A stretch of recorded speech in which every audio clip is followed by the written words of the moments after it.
Hello বন্ধুরা, আমি আজকে বানাতে চলেছি চিকেন কারি।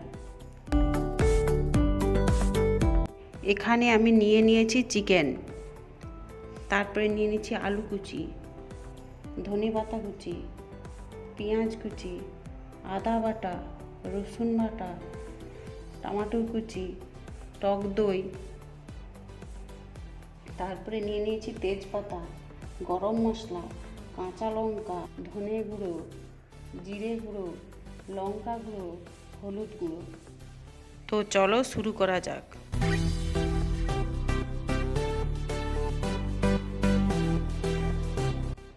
আমি এখানে পরিমাণ মতো লবণ নিয়ে নিচ্ছি, হলুদ গুঁড়ো দিয়ে দিচ্ছি, লঙ্কা গুঁড়ো,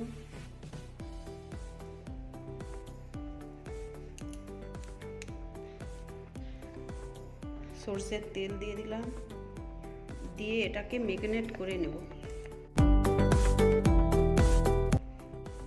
আমি এখানে পুরোটা নিয়ে নেইনি, কিছুটা রেখে দিয়েছি চিকেন কারির জন্য। এখন আমি চিকেনটাকে মাখিয়ে নিয়েছি। এখন আমি গ্যাসটা জ্বালিয়ে নেব। এবার কড়াই বসিয়ে দেব। এরপর আমি সরষের তেল দিয়ে দেব।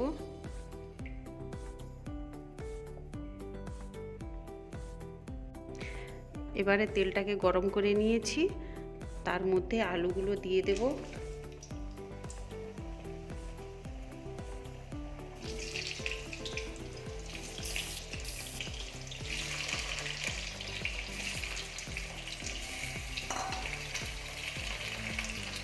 একটু লবণ দিয়ে ভালো করে ভেজে নেব।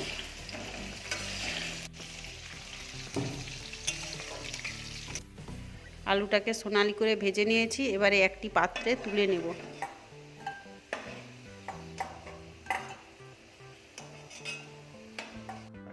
ওই তেলে মাংসটাকে একটু অল্প করে ভেজে নেব।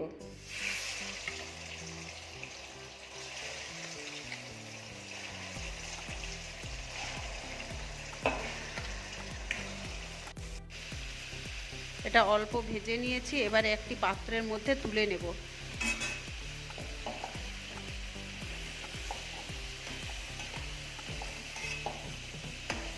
বন্ধুরা দেখো, ওই তেলে কি সুন্দর ফ্লেভার এসে গেছে। ওই তেলের মধ্যে দিয়ে দেব চিনি পরিমাণ মতো,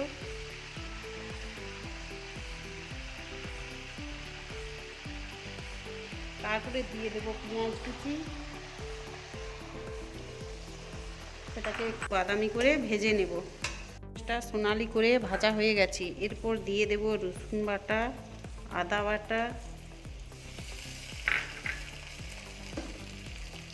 ধনে গুঁড়ো, চেরা কাঁচা লঙ্কা, গরম মশলা, তেজপাতা, লঙ্কা গুঁড়ো,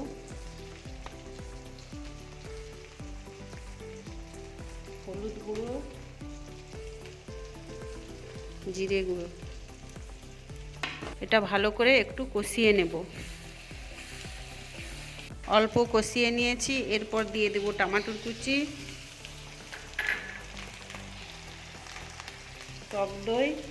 টক দইটাকে ফেটিয়ে নিয়েছি।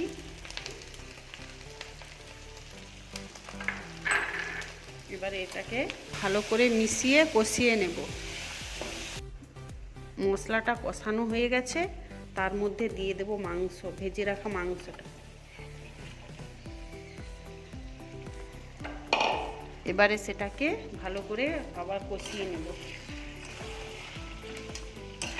চিকেনটাকে ভালো করে কষিয়ে নেব। চিকেনটা ভালো করে মশলার সঙ্গে মেশানো হয়ে গেছে। এবারে আমি চাপা দিয়ে দেব খানিকক্ষণের জন্য। ভালোভাবে কষানো হয়ে গেছে। এর ওপরে ধনে পাতা দিয়ে দেবো, দিয়ে মিশিয়ে নেব।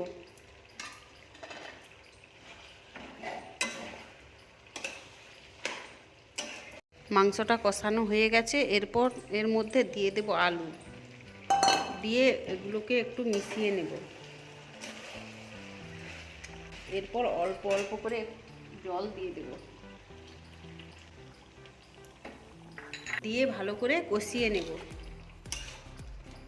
আমার প্রয়োজন মতো জল দিয়ে দিয়েছি, আপনি আপনার প্রয়োজন মতো জল দিয়ে দেবেন। এবারে মাংসটা রেডি হয়ে গেছে, এবার একটি পাত্রের মধ্যে তুলে নেব।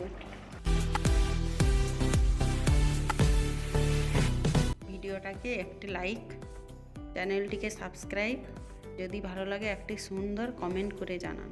আপনাদের বন্ধুদের সাথে শেয়ার করতে ভুলবে না কিন্তু। আপনিও খান, আপনার পরিবারকে বানিয়ে খাওয়ান। দেখা হবে পরের রান্নাতে।